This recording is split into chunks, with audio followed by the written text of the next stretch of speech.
Jolly good show, Major. Touchdown, Seahawks!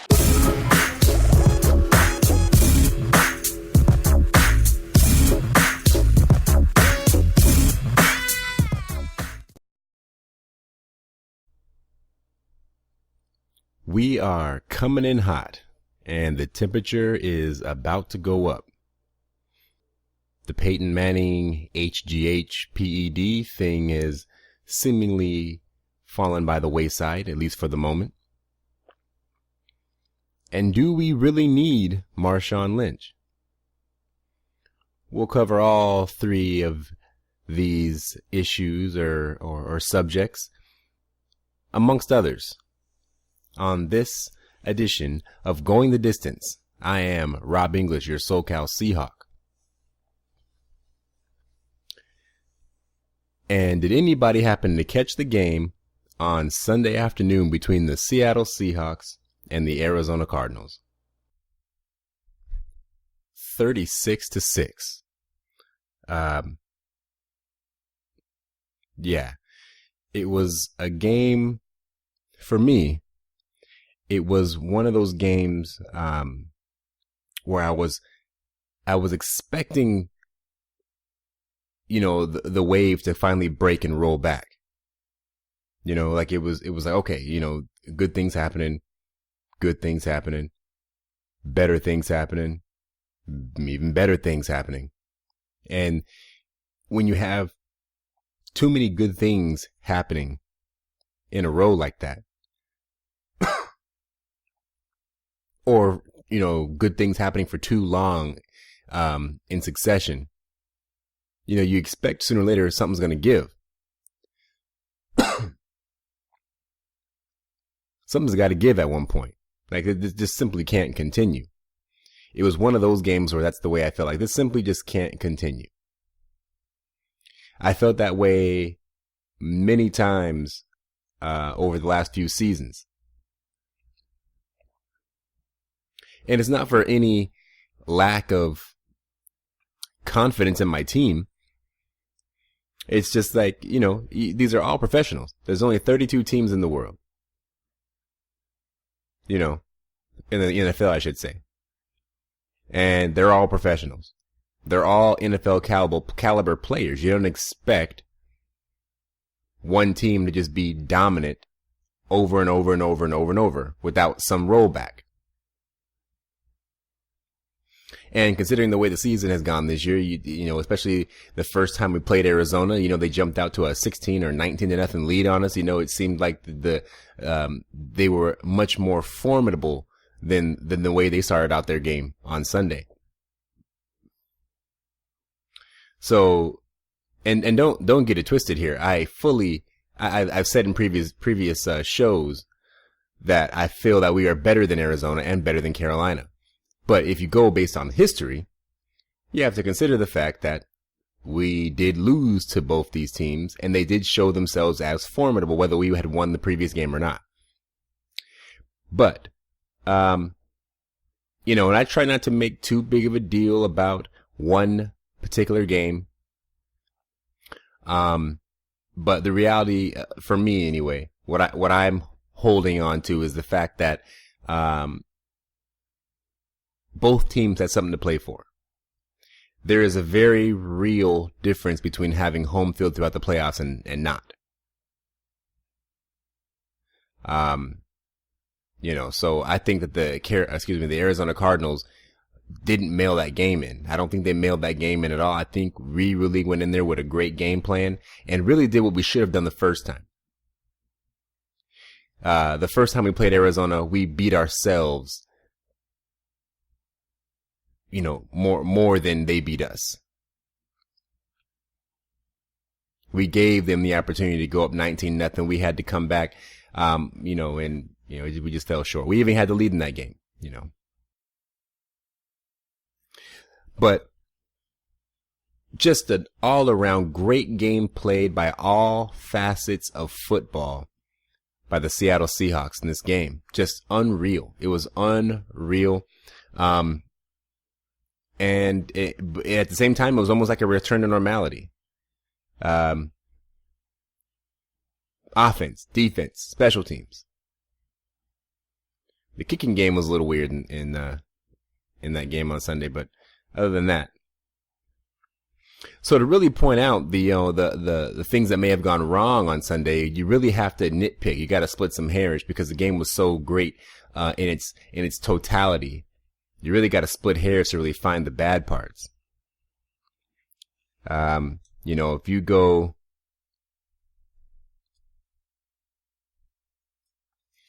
you go quarter by quarter, what I noticed, defense looked locked down. First quarter, defense was snapping to the ball quickly. Russell Wilson was on time again. He was back to how he had been the previous few weeks, with the exception of the St. Louis game. He was delivering the ball on time. Everything was just bang, bang, bang, bang, bang. Everything was on time and ready to go at the right time. On time all the time. Christine Michael ran hard. He had a nice big run early in the game. Jeremy Lane with the interception early in the game as well. They wanted to see a defensive or illegal contact call on Earl Thomas. It seems like these calls that they want for these defensive backs, they only want to see them when they benefit, the person complaining about it, right? If the role had been reversed and that had been whoever from the Arizona Cardinals and the flag had been thrown or not thrown or whatever, you wouldn't have heard the Cardinals belly aching. They would have been, oh, no. He ran into him because it looked like Fitzgerald just kind of ran into Earl Thomas. Earl Thomas to me looked like he was bracing for impact. But it didn't look so much to me like he legitimately impeded the progress of the receiver, Larry Fitzgerald. He was where he was, and Larry Fitzgerald ran into him. And he just braced for the impact that was going to be had. I don't believe that had anything to do with the outcome of the play anyway. I think it was just an errant pass by Carson Palmer.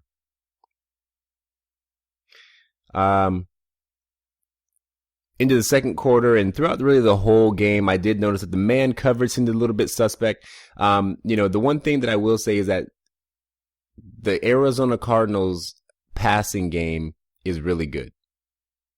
Despite the fact that we held them to 6 points, their passing game is just really good. They find holes in the zone. They settle down into the spaces in between the defenders in the zones.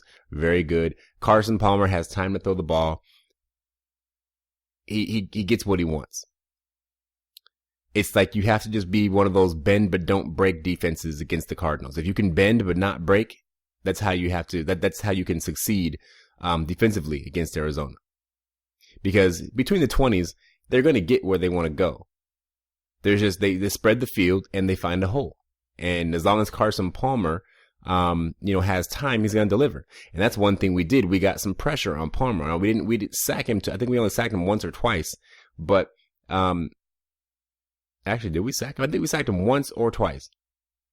But getting in his face, you don't necessarily have to get the sack to affect the play.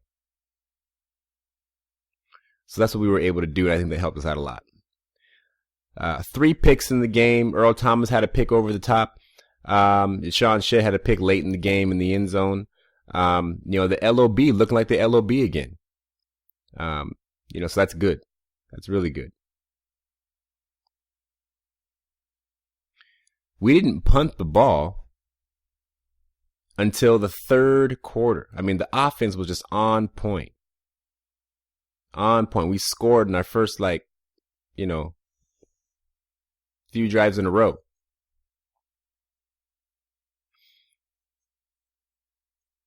Did not punt until the third quarter. Will Tuguafu getting busy today, on Sunday. Will Tuguafu had a touchdown. Chase Kaufman coming in at tight end. Who is Chase Kaufman? Yeah, you don't know who he is because neither did I.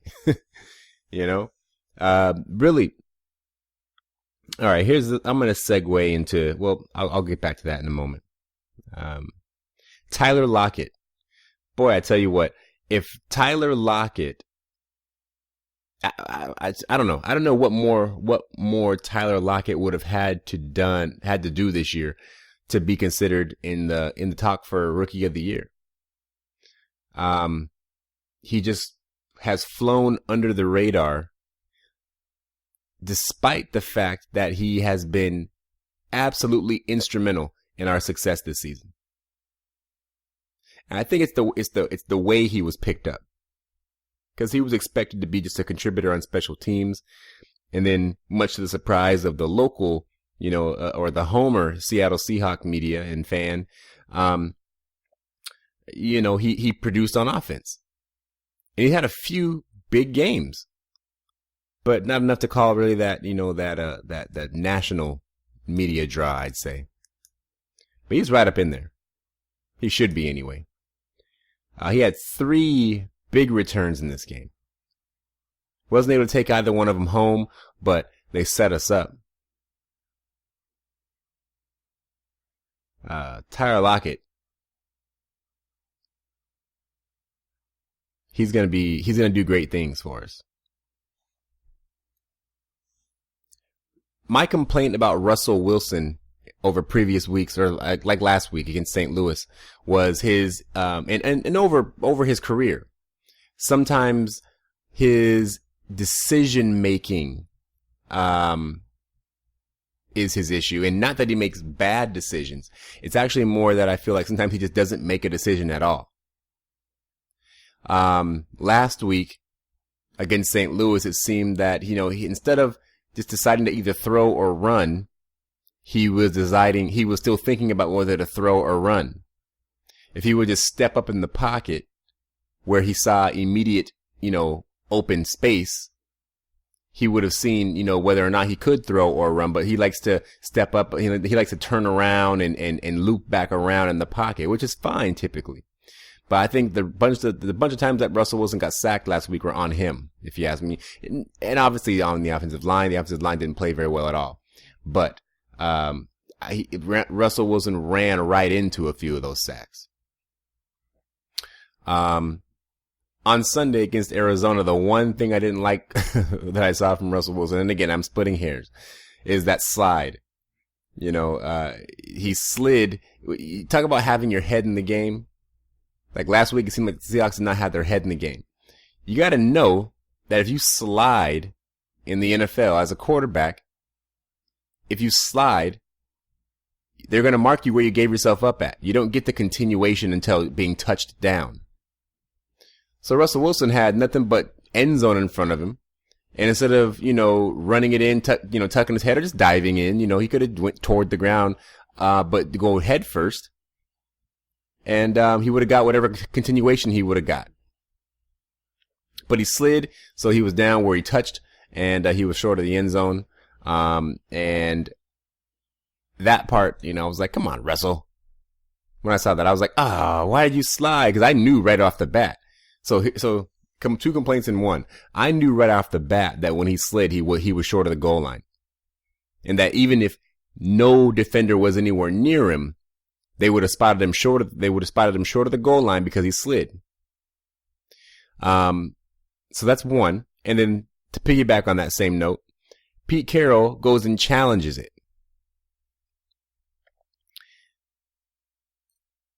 There is, for all intents and purposes, I have no issues with Pete Carroll and his decision making when it comes to play calls, Darrell Bevell. Nothing. The one exception to that statement is Pete Carroll on his challenges. If he's not the worst as far as, results of his challenges, he's got to be right up there with the worst. And the ones that he challenges, when I see them throw I'm like, don't do it. You're going to waste it. What I definitely will really have a hard time swallowing is if one day we end up in a game where we need a challenge that we don't have because Pete Carroll wasted it on one like the Russell Wilson slide at the goal line on Sunday. You got to know that there's no way you're going to win that challenge.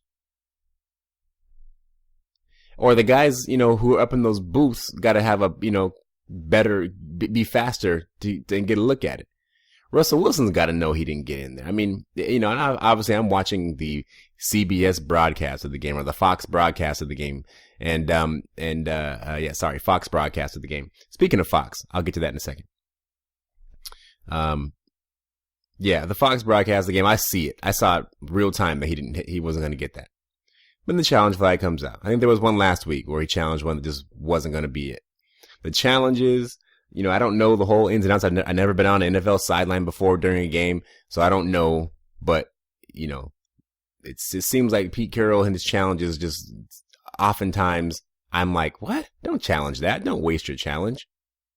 But hey, I guess you got to use them sooner or later. So, and it all worked out in the end. Fox. Now I get it. There was a lot of games being played on Sunday that had playoff implications, and the Seattle-Arizona game was a blowout. But damn it, I was quite upset that they switched over to what game was they switched over to?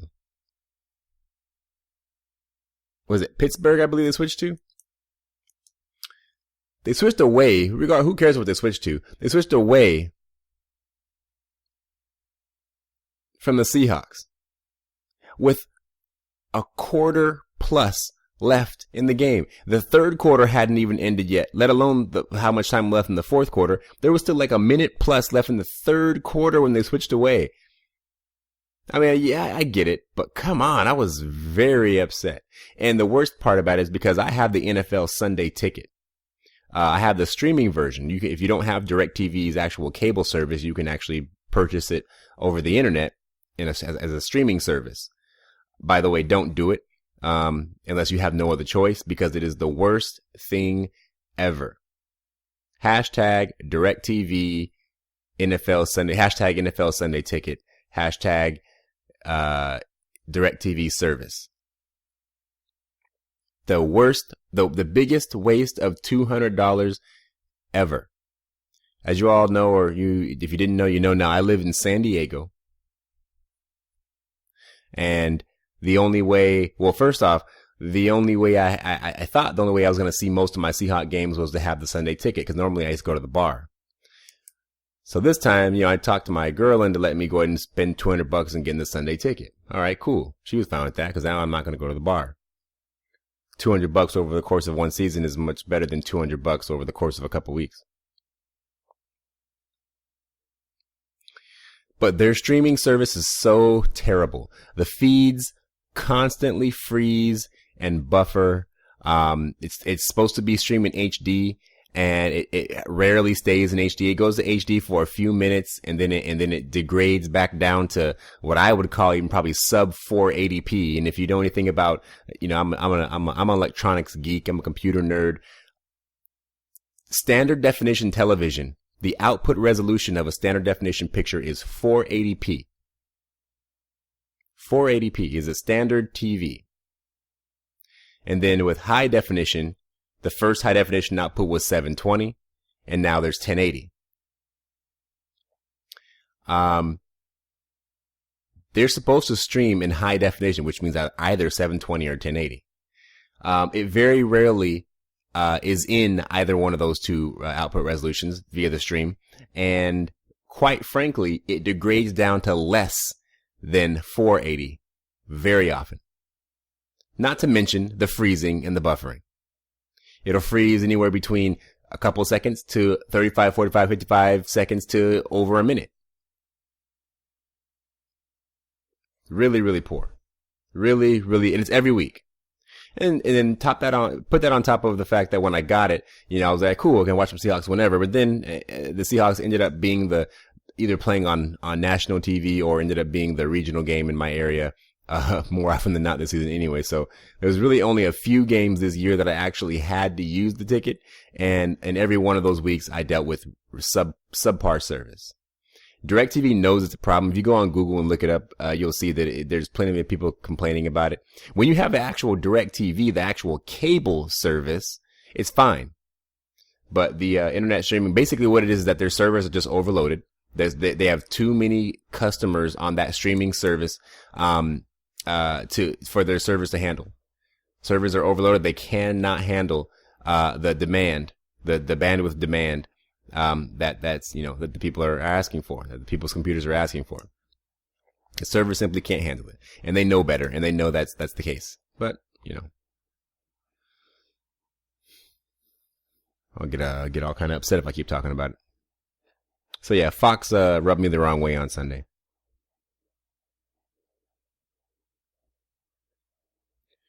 But the Seahawks, played a great game, and I harped on this a couple weeks ago, but I'll say it again. And I really hope that this gets to him. I'm talking about him, Darrell Bevell. And Pete Carroll too, but especially Darrell Bevell. The Seattle Seahawks have had a franchise record year on offense this season. On offense, I mind you, offense. You know who the offensive coordinator is? His name is Darrell Bevell. We've had a franchise record year on offense this season. All you Bevell bashers. And you know who you are. Russell Wilson is the first quarterback in Seattle Seahawks history to throw for over 4,000 yards in the season. That's also on offense. We still rushed for over 2,200 yards as a team on offense. 4.5 yards a carry rushing the ball as a team.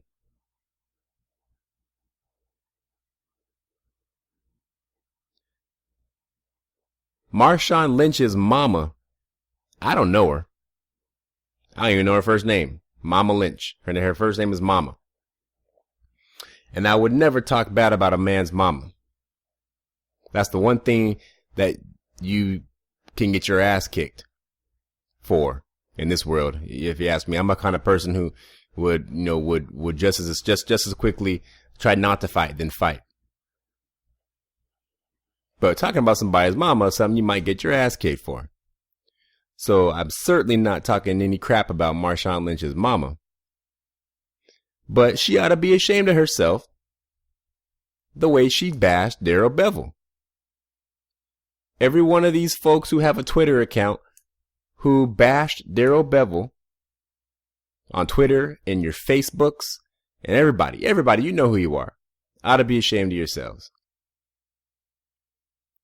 We're the best team in the NFC until otherwise proven. You're not going to remain a juggernaut every year without fail. You're going to have some ups and downs. You don't throw the people who got you to the top under the bus because you have a couple of setbacks. It was unreal to me watching the people just throw Darrell Bevell under the bus. I'm not even going to go into it, but I'll touch it. The Super Bowl plate. Just miss me. Get out of here with that. Come on. Like Twitter was abuzz with anti-Darrell Bevell comments.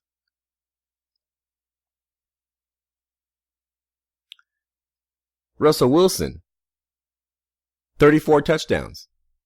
Another record.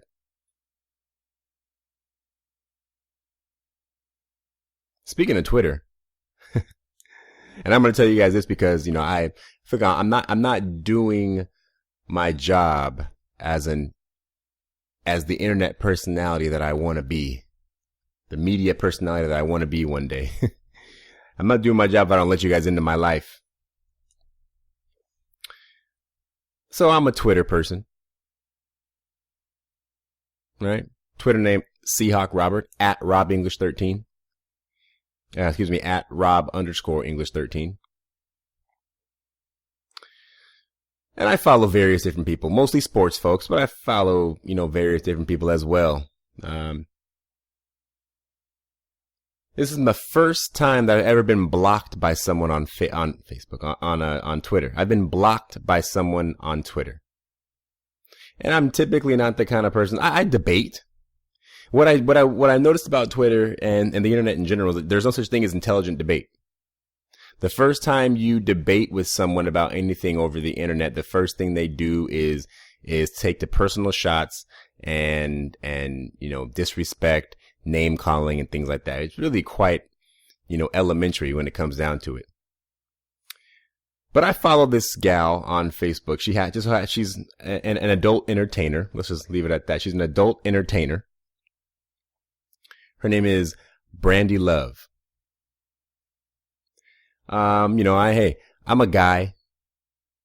I'm a man. And just like many men out there in the world, I may go so far as to say most men out there in the world, I enjoy the occasional adult media. And of those adult medias that I have enjoyed over my time, there's one particular actress named Brandy Love who I, am a fan of. She has a nice derriere. Nice backside. So I follow her on Twitter. And I've, scrolled through various different tweets of hers. Anything that really caught my eye or whatever. But the other day I was just going through my Twitter and I saw a tweet from her and she had posted a picture of a gun. And it looked like a shotgun, but it might have been some other type of gun. I don't know. I'm not really into guns at all, actually. But it was within that thread of that, after that tweet, there was there was conversation about guns this, guns that, the whole guns conversation, anti-guns, pro-guns, yada, yada, yada. And so I gave my, opinion, and all I simply said was, guns are not bad. Somebody was saying that guns aren't bad. And I said in my tweet, guns are not bad. And I'm paraphrasing because I don't remember exactly what it is, what it said, and I don't have it up. I'm not looking at it. But I said something to the effect of, no, guns are not bad, but not all guns are necessary. And I continued in the next tweet saying, guns that can chop down trees, which is a metaphor that I like to use when I'm talking about unnecessary guns. I said guns that can chop down a tree aren't necessary, not for regular people. That's just the way I feel. You don't have to agree. I have the people, plenty of pro-gun people out there, and if you like guns, fine. I'm just saying how I feel. So guns that can chop down a tree are not necessary. She responded saying something like, that's a fairy tale. I go, okay, all right, whatever. Well, I wrote, I said, pistols, shotguns, and, rifles, like single shot, or I don't know if you call them single shot or bolt action or whatever, single shot rifles are really the only guns that I think that regular old folks really need in this world. And I say the word need. Because who wouldn't want who wouldn't want a bazooka if you could have one? But it's not necessary. I don't think it's necessary to have a machine gun or a semi-automatic, submachine guns. I don't know what to call them. It just doesn't seem like it's necessary. For me, for regular citizens, regular civilians to have guns, the only practical uses I see are hunting and self-defense, protection. Now, if you're going to war, or you're a police officer, some type of job like that, man, you could see you needing those kind of, SWAT team or something like that. Yeah, I could see you needing some type of crazy guns.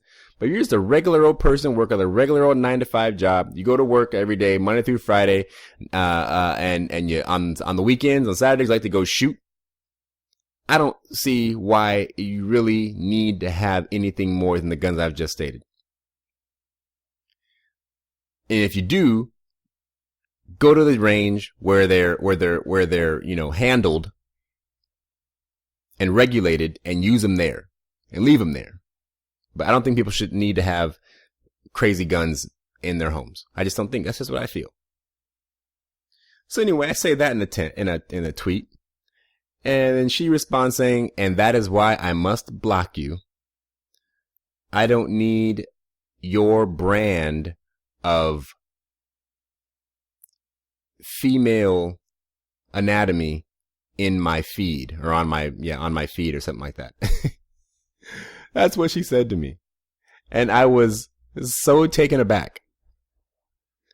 That is why I must block you. I don't need I don't need your kind of, again, female anatomy. I'm sure you can figure out what I said. Your brand of female anatomy that rhymes with wussy on my feed. It's suspect, or it's fishy. It's fishy. So she's saying that, basically I'm a big you-know-what, and the fact that I'm a big you-know-what is fishy to her. I wasn't even mad about the fact that she blocked me. I was really more upset. I wouldn't go so far as to say upset, just taken aback, really, that all I did was state my opinion. I didn't call her a name. I didn't call her stupid for having the opinion that she had. I didn't say anything about her directly. I just gave my opinion. And that sparked her to not only call me a name, she literally called me a name, shunned me and blocked me. And then the perpetuation of comments from her followers. Oh my goodness. Even as recently as today, this happened 2 days ago, even as recently as today, I'm still responding to people. Well, some people I'm responding to, some of them I'm just forgetting about, but people who are just on her jock. And a few of the people, there's been a few commenters who are on my side. They're like, yeah, it's crazy. People are stupid. I don't think she's stupid. Anybody stupid for wanting guns or liking guns, I feel that it's unnecessary. But I don't think you should take away everybody's guns. No, I just think all guns are necessary. And that's all I said. And the people, they're calling me all kinds of names and this and that. And, it's so fun. But it's the first time that's ever happened to me. I think it's really funny. So I'm no longer a fan of hers. And that's sad. Obviously I'm sure. And I even tweeted to somebody, I was like, yeah, these people are just riding on her jock so hard. Like as if, and it's all guys, obviously it's all guys, but it's like as if they think that, if they agree with her, everything she says, one day she might let them, do to her what she gets done to her in her movies. It's not going to happen, folks. But yeah, that's my first, experience with being blocked by someone who's, I suppose, almost famous. Almost famous. I wouldn't even go as far as to say she's almost famous, actually, because I don't think even in the adult industry, I don't know if she's even almost famous. I think she falls into a particular niche of actress. And those who don't like that kind, probably don't even know who she is, but she lost one fan.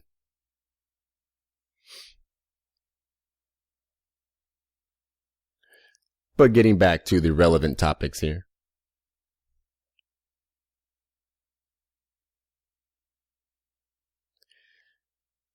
The Seattle Seahawks defense, 4 straight years. Number 1, scoring defense. Seattle Seahawks, 4 straight years, 10-win teams. 10-win team. 4 straight years. It's a good stats.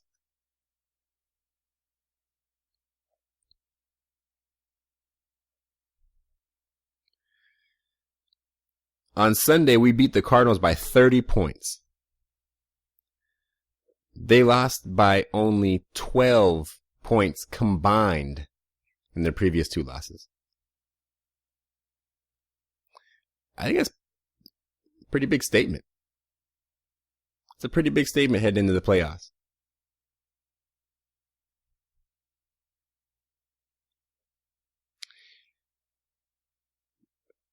Although, when you look at the St. Louis game last week, it does beg the question, which Seahawk team is the real Seahawk team? We've had, if you really look at the season if you try to look at it in kind of a division, in multiple divisions, you can divide the Seahawks season into almost two halves. Not quite halves, but yeah, the first part of the season wasn't that great. Second part of the season was pretty good. And great at some points. You have the previous weeks, recent weeks, great. You have week 16, terrible. Then you have week 17, great. So it begs the question, which team is the real Seahawks? Well, all right, we're 10-6, but we lost 6 games. And the 6 games that we lost, gosh, they were just so terrible. Not that we got our butts kicked in any of them, just the way that they were lost was so terrible. You don't have to lose by a lot of points for it to be a terrible loss. It's how you lose. Week 1 against St. Louis, overtime, 3 points. Green Bay, 10 points. But, I mean, you just self-inflicted wounds. Cincinnati, 24-27, 3 points in overtime. Self-inflicted wounds. 23-27 to Carolina. Self-inflicted wounds. Had the lead late. Arizona game, week 10, 39-32. Self-inflicted wounds with an exclamation point next to it. And still had the lead late. But we're down 19-0 before we started playing football.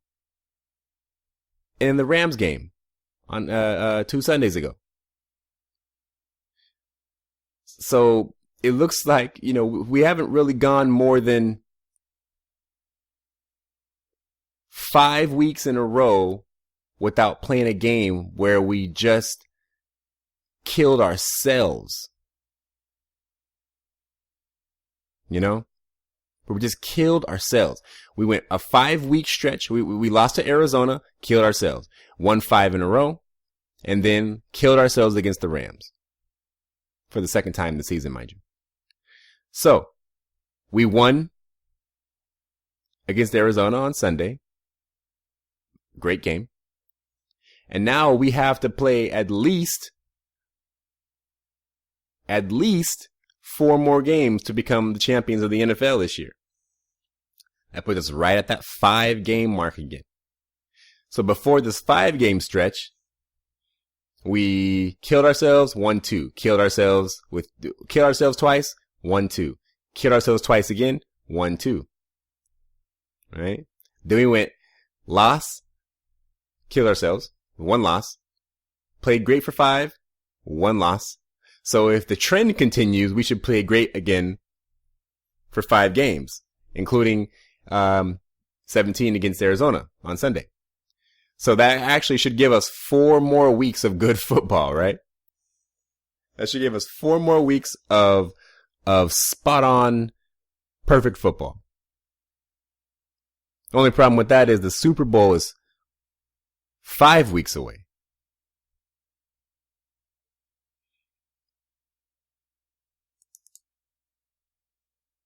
Right? 4 games, but 5 weeks away. So I guess it depends on if it's goes by actual calendar or by games. Because the trend says that we have 4 more weeks or games of good football before we fall apart again. But it depends on if it's games or actual calendar weeks. Which team is going to show up? Which team is the Seahawks? Which Seahawks team is going to show up?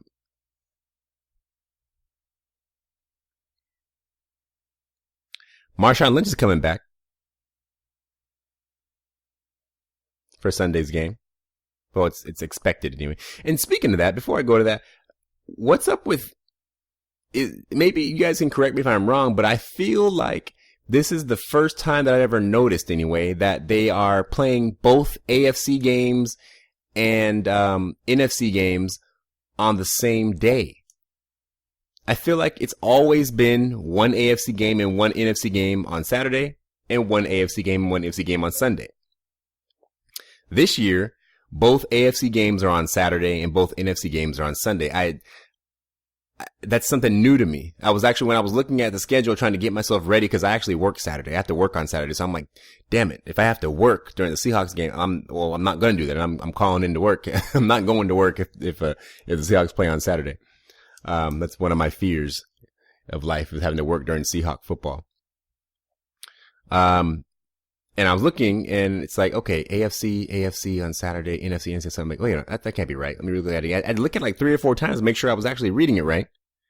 Yeah, this year, both AFC games are on Saturday and both NFC games are on Sunday. I don't know if they're going to continue, because there's 2 games in the wild card round and 2 games in the divisional round, each conference, or 4 games total. And I don't know if they're going to continue that in the divisional round as well.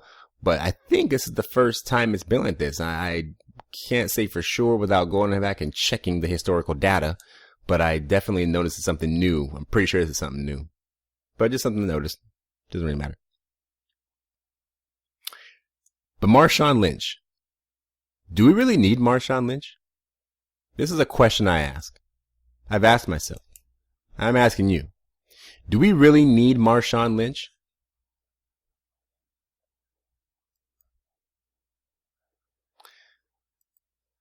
Now, the obvious answer is, of course, right? All that Marshawn Lynch has done for us over the past, few years. But I argue that we might be better without him. Not in the same respect that we're better without Jimmy Graham, because it's different. And I've touched on this before. But I feel that we may be better without Marshawn Lynch. And let me restate that. I feel like we've been able to get better. We've been made better by not having Marshawn Lynch. I feel that having Marshawn Lynch may very likely have held us back as an offense.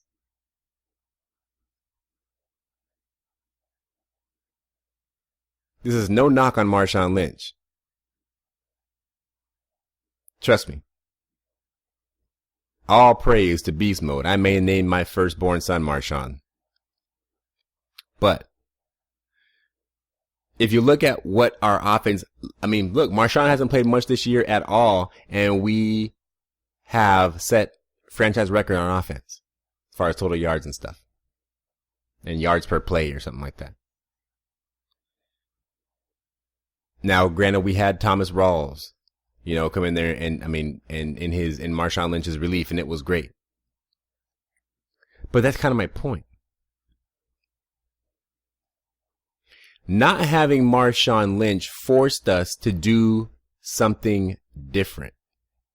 And not only did we succeed, but we excelled. That's saying something. Kind of leads me back to the whole Darrell Bevell thing. Don't you dare talk bad about my offensive coordinator. Look at what he's done. With a patchwork offensive line, Beast Mode out of the lineup, Jimmy Graham out of the lineup. Look at what he's done. Don't you dare disparage my offensive coordinator. Over the last, let's put it like this, in the Russell Wilson era,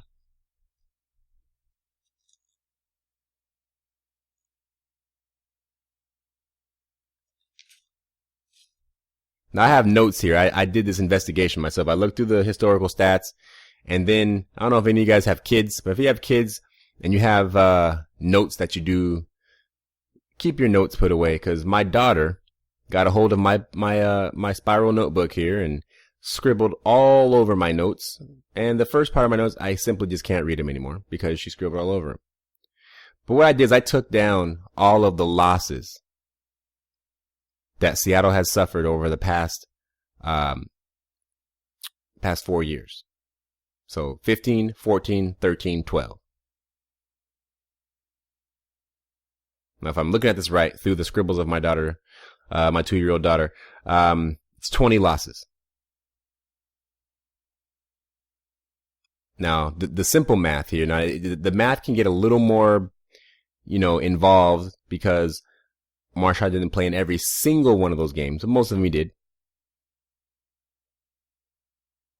But in 63% of the losses that we suffered over the last 4 seasons, and haven't been a lot, but in over 60% of all of our losses, over 20 losses, 60% of them, 63% if I'm not mistaken, I think I had the math, those losses came when Marshawn was held in check for all intents and purposes. Under 100 yards. And that doesn't necessarily mean, you can't necessarily gauge how productive your running game was based on the total yardage, because you might have a 60-yard game that was super productive. The running game is productive for just as productive for, what you do and when you do it, as it is for how many yards you get. If you only have 60 yards, but you get first downs when you need them and touchdowns when you need them, via the running game, it's a productive running game. Right? So there's that kind of productive running game, and then there's the yardage productive running game. So, but just going based on yardage, 60% of the time, out of the losses, 60% of those losses happened when Marshawn was held in check, which to me, over the course of 4 seasons, I think 63% is a pretty legitimate number. It sounds to me like the general rule is if you can hold down Marshawn Lynch, you can beat the Seahawks. If you can find a way to hold down Marshawn Lynch, you can beat the Seahawks. Kind of like with Adrian Peterson in Minnesota. We held down Adrian Peterson and the Minnesota Vikings just floundered like a fish out of water. Just flopped around like a fish out of water. Nothing. They were just spinning their wheels. They weren't doing nothing because Adrian Peterson wasn't able to do what he does. And if you look at these losses that we've had over the last 4 years, it looks to me as kind of the same situation with Seattle. If you figure out how to stop the running game, you can beat Seattle more often than not. Now, some of those games, we actually did have total team rushing fairly high, but a lot of those games ended up having like Russell Wilson busting out, especially earlier between 2012 and 2014. Especially 2012 and 2013, Russell Wilson had multiple games where he had a lot of yards, so that added to the team total. But Marshawn Lynch, when he's been held down, those are the games that we've lost more often than not. Or I should say that's not their way to say it. The games that we have lost have been more often than not when Marshawn Lynch was held down. So that's what that means to me. You hold down Marshawn Lynch, you have a better chance of beating Seattle. You'll beat Seattle more often than not if you hold down Marshawn Lynch. Now you got to hold down Marshawn Lynch though, right? But that wasn't the case this season. This season, that all changed. This year, if you couldn't beat Russell Wilson, you weren't beating the Seahawks. And if the Seahawks didn't beat themselves, you weren't beating the Seahawks. That's probably an even more accurate statement. But where Seattle was on point, it wasn't about Marshawn Lynch.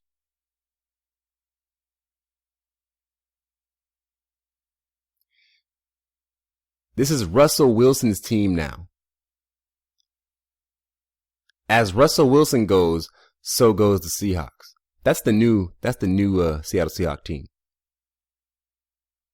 So with Marshawn Lynch coming back, and honestly, and I'm saying all that to say this, I believe that we're going to be even better now because I don't see us reverting back to the same offensive style that we've had with a healthy Marshawn Lynch. It wouldn't make sense to stop doing something that's working, to do something that we used to do.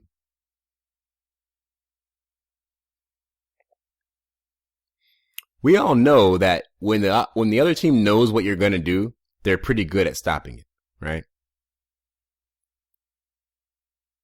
That's just true. Go back to last season with Marshawn Lynch. Go back to week 1 with Marshawn Lynch.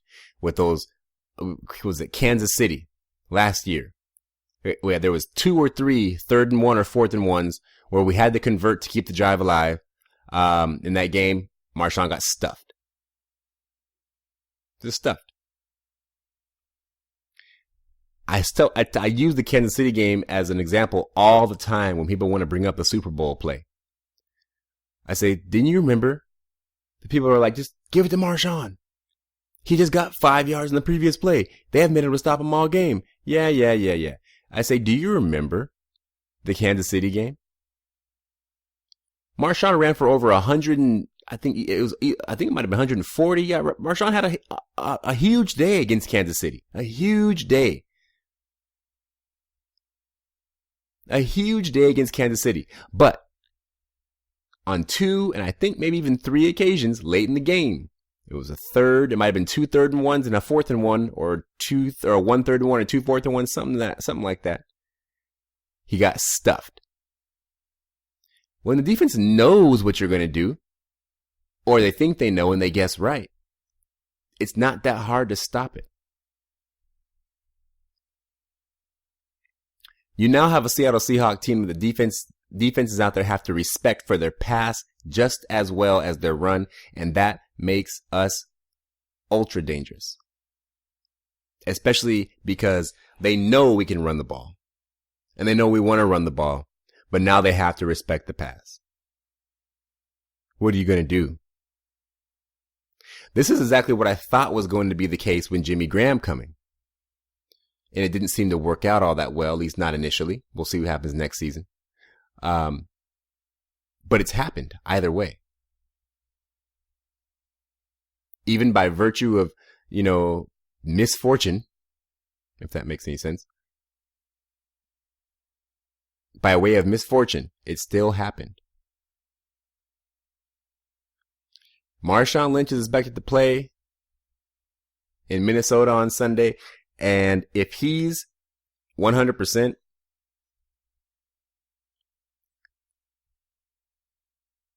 I don't know. I think we might blow Minnesota out. This might be the first blowout of the playoffs.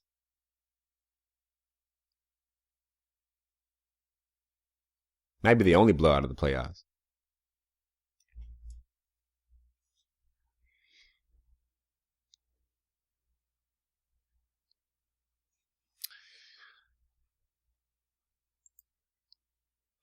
Quick shout out to all my YouTube people out there. Specifically, or especially, my Seahawk fans, or anybody listening.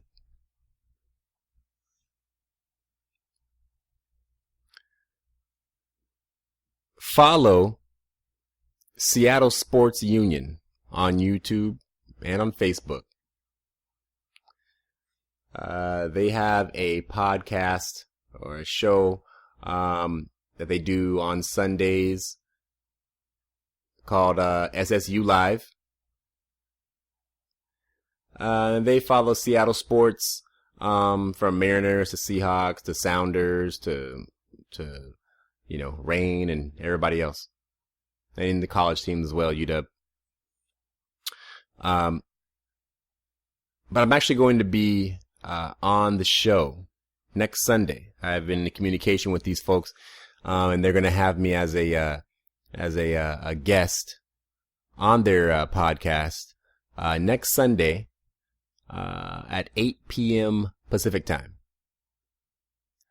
So I'm going to be part of another media outlet, which is pretty cool. I'm actually hoping that I can really have some involvement with these guys because they have their setup that they have is actually pretty cool.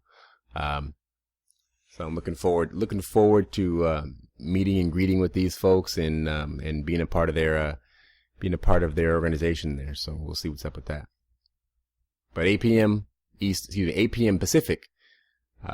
So after the game, Sunday.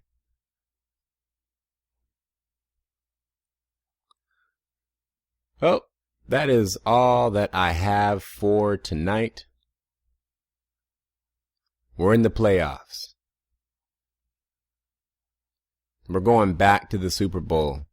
12s, you heard it right here.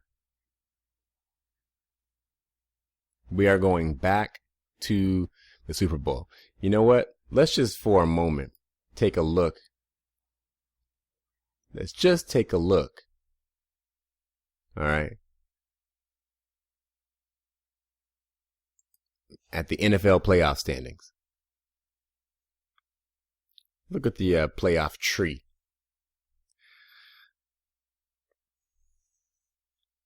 So Seattle goes up against Minnesota, Green Bay against Washington. You know, the big question mark is got to be that Green Bay Washington game. Two teams that have come from different places, but really have flip-flopped as far as how they're playing right now. Green Bay, oh man, you know what? And maybe let me just talk about this real quick before we go. The Peyton Manning and the Al Jazeera situation. The NFL has conveniently just kind of not talked about it, besides when it first leaked out. When it first came out, it was all the rage for a day or two. But did you notice that they didn't even mention it during the broadcast of that Chargers Denver game? They didn't even mention it. Not a single time did they mention it. NFL Network isn't really mentioning it. No one's really mentioning it. They're dabbing on it here and there. But if you want to, even if you Google it right now, the updates are old. I'll tell you right now, the NFL does not want to find out the truth about this. Especially not right now.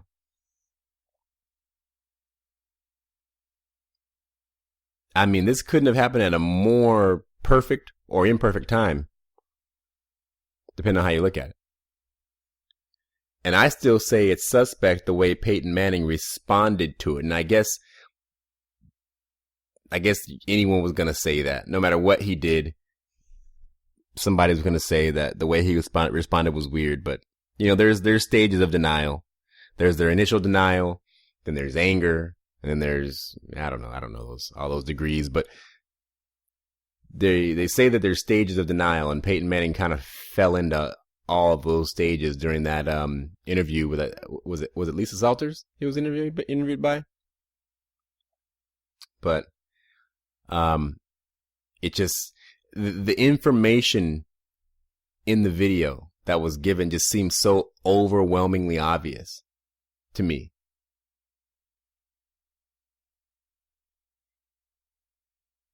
And even on the off chance that Peyton Manning is completely innocent, which I have a hard time believing, but just the practitioners themselves, these doctors and you know, health advisors, medical practitioners, whatever they're called in the video,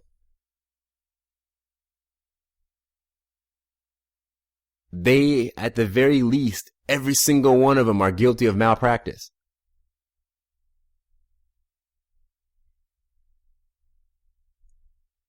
Every single one of them in that video was guilty of malpractice, except for, I guess, the two first guys, the first two guys from the Bahamas, Tim Montgomery's guys, because they, you know, didn't actually do anything in the video. They said it, but they didn't actually do it. Right? But they said it. With their own mouths, they basically admitted to certain things. Especially the second guy in the Bahamas. They all recanted. But those medical practitioners that are in the video, the ones from Canada, the ones from Vancouver, and the dude from Texas, Charlie Sly. Charlie Sly tried to recant everything too, and that was a piss poor attempt to back out of what you said very cleanly and plainly and clearly on tape. So all those guys, I mean, they've got to be, they've got to be,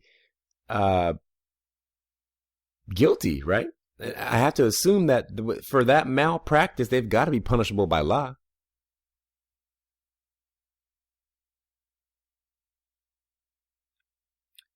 I have a feeling that Peyton Manning, if you ask me, here's how it's going to go down. Regardless of what happens this season, you know, as far as the Super Bowl and everything, Peyton Manning will retire. He'll ride off into the sunset. They're going to conduct just enough of an investigation to prove absolutely nothing, but to prove that more than likely, and they won't word it this way, but the information that they will find will suggest that more than likely Peyton Manning was involved and all the other players that look at the Green Bay Packers. Is it not the craziest coincidence that the Green Bay Packers have tanked this season? Just tanked.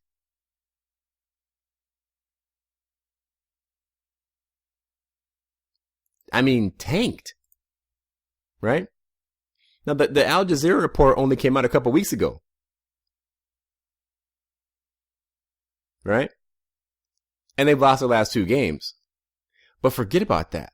How about the fact they've lost, 7 of their last 10? 6 of their last 10 games.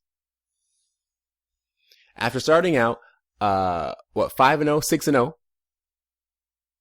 Starting out 6-0. They lost 6 of their last 10 games.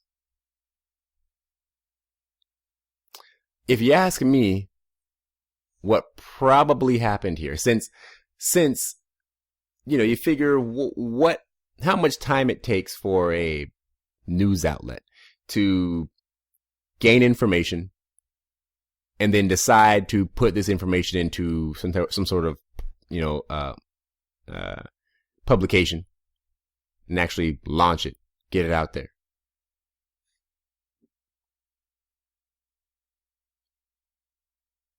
It takes some time.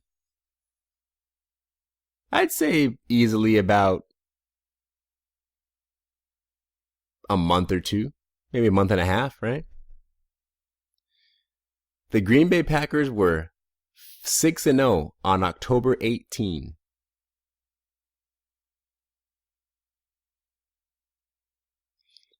And on January 3rd, they were 10-6.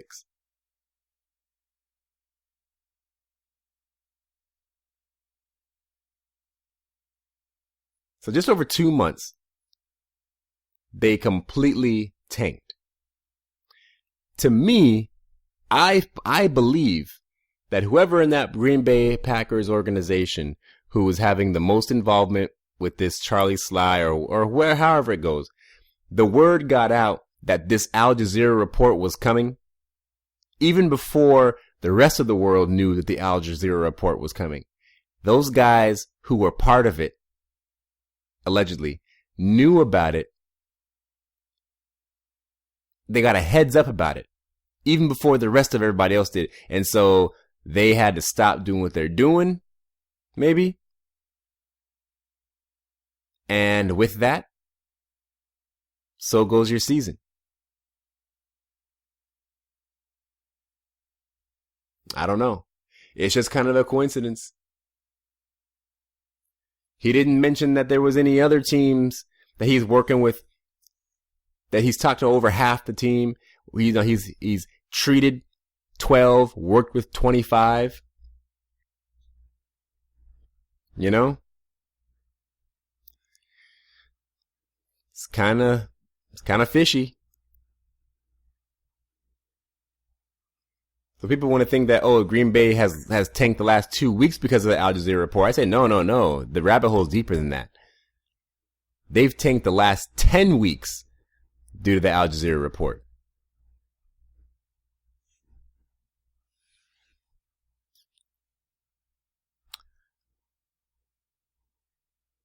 I will speak to you folks in a couple of days. with short yardage. We're in the playoffs. We're going back to the Super Bowl. This is Rob English, your Socal Seahawk. Thank you for tuning in and listening. Go Hawks.